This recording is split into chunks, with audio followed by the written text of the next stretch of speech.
ખાસ કાર્યક્રમ આપણો ગુજરાત સમાચારોની શરૂઆત કરીએ તો વિજ્ઞાન જાથાએ 35 વર્ષમાં 28 ઢોંગી ભૂઈમાનો પર્દાફાશ કર્યો છે। ભૂઈને મુશ્કેલીના સમય દશામાએ મદદ કરી નહીં, જેથી રડી પડ્યા। ભવિષ્યમાં દશામાના મઢે તરકટ નહીં કરવાની લેખિત બાંહેધરી આપી।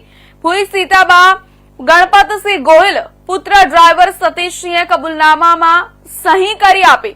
જાથાએ ઘીના ચમત્કારની પોલ ખોલી કરી છે, ત્યારે વિજ્ઞાન જાથાનો 1273મો સફળ પર્દાફાશ થયો છે। Vadodara police commissioner, deputy police commissioner, Panigate police સ્ટેશનના પોલીસ ઇન્સ્પેક્ટર એબી પટેલ, સબ ઇન્સ્પેક્ટર ભરવાડ, મહિલા પોલીસ તથા પોલીસ કર્મીઓએ પર્દાફાશમાં મદદ કરી છે। જાથાએ આભાર વ્યક્ત કર્યો। ભૂઈ સીતાબા અને પુત્રની અટકાયત કરતું પોલીસ તંત્ર ચમત્કાર કરનારાઓ શ્રદ્ધાના માહોલમાં લોકો સાથે આર્થિક લૂંટ કરે છે। ચમત્કારોથી માનવીને પાયમાલી અને બરબાદી મળી છે। દશામાના વ્રતના સમાપને ભૂઈનો ભાંડાફોડ થયો છે। દશામાની ભૂઈને વારંવાર પાણી પીવડાવી હિંમત આપવી પડી। ઢોંગી ભૂઈમાં ધતિંગબાજોથી સાવધાન રહેવા વિજ્ઞાન જાથાની અપીલ છે। દશામાના મઢે ઘીનો ચમત્કાર તો બેબુનિયાદ સાબિત કરતું જાથા। વડોદરામાં વિજ્ઞાન જાથાના ચેરમેન જયંત પંડ્યા, ભક્તિબેન રાજગોર, રોમિત રાજદેવ, સાહેબ રાજદેવ, ગુલાબસિંહ ચૌહાણ, રવિ પરબતાણી પર્દાફાશની કામગીરીમાં જોડાયા હતા।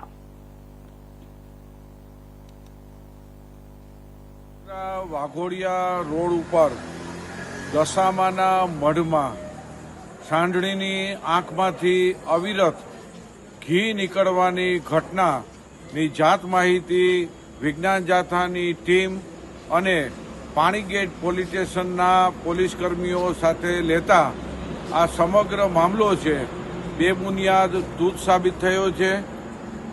ભૂઈ અને તેનો પુત્ર બંને અને પરિવારનો ષડયંત્ર બહાર આવ્યું છે।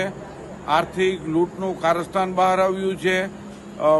જે પ્રકારે ભૂઈ છેલ્લા 35 વર્ષથી ધતિંગ લીલા ચલાવતા હતા તે વિજ્ઞાન જાથાએ બંધ કરાવી છે। તેમને કબૂલાતનામું અને માફીપત્ર પણ માંગી લીધું છે અને લોકોની માફી માંગી અને ષડયંત્રથી આ ઘી નીકળવાની ઘટના છે તેની કબૂલાત આપી છે। દશામાના વ્રત દરમિયાન આ જે ષડયંત્રના ભાગરૂપે કારસ્તાન કરેલ છે, જેનો વિજ્ઞાન જાથાએ 1273મો સફળ પર્દાફાશ કર્યો છે। Vadodara police commissioner, deputy police commissioner અને પાણીગેટ પોલીસ સ્ટેશનના તમામ સ્ટાફે આ પર્દાફાશમાં મદદ કરી છે। તેને વિજ્ઞાન જાથા અભિનંદન આપે છે। લોકોને અપીલ કરી છે કે હિન્દુ, મુસલમાન કે ક્રિશ્ચિયન કોઈ પણ આવા ધતિંગબાજો હોય તેનાથી લોકોએ સાવધાની કરવી જોઈએ।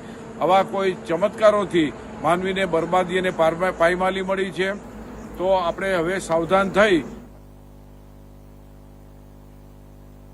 દેશભરમાં